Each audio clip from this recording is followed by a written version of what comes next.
Hello friends, welcome to లాటాక్ just click YouTube channel. ఈ వీడియోలో మనం లిమిటేషన్ యాక్ట్లోని పార్ట్ 2 గురించి తెలుసుకోబోతున్నాం.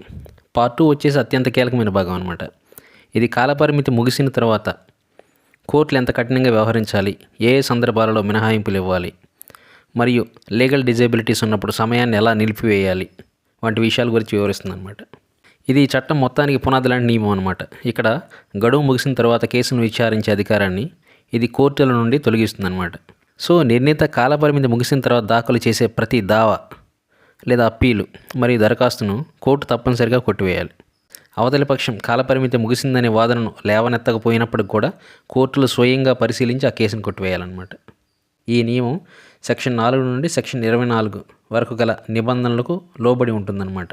అసలు జనరల్గా దావా ఎప్పుడు దాఖలైనట్టు పరిగణిస్తామంటే, సాధారణ కేసులో సరైన కోర్టు అధికారికి పత్రాలు సమర్పించినప్పుడు, ఒకవేళ పేదవాడిగా అంటే పాపర్ సూట్ అంటాం కదా, అది వేసినప్పుడు, ఉచితంగా దావా వేయటానికి అనుమతి కోరుతూ దరఖాస్తు చేసుకున్నప్పుడు దావా దాఖలైనట్టుగా పరిగణిస్తాం.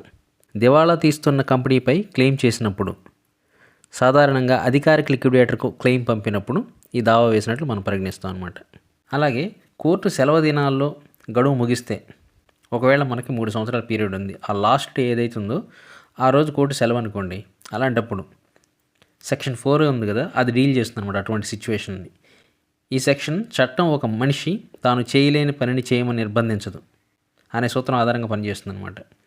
సో సెక్షన్ 4లో ముఖ్యమైన అంశాలు ఏంటంటే, ఒక దావా, అప్పీల్ లేదా దరఖాస్తు యొక్క కాలపరిమితి ముగిసే రోజున కోర్టుకు సెలవు ఉంటే, కోర్టు తిరిగి ప్రారంభమయ్యే రోజున అంటే రీఓపెనింగ్ డే ఏదైతుందో ఆ కేసును దాఖలు చేయవచ్చు అనమాట.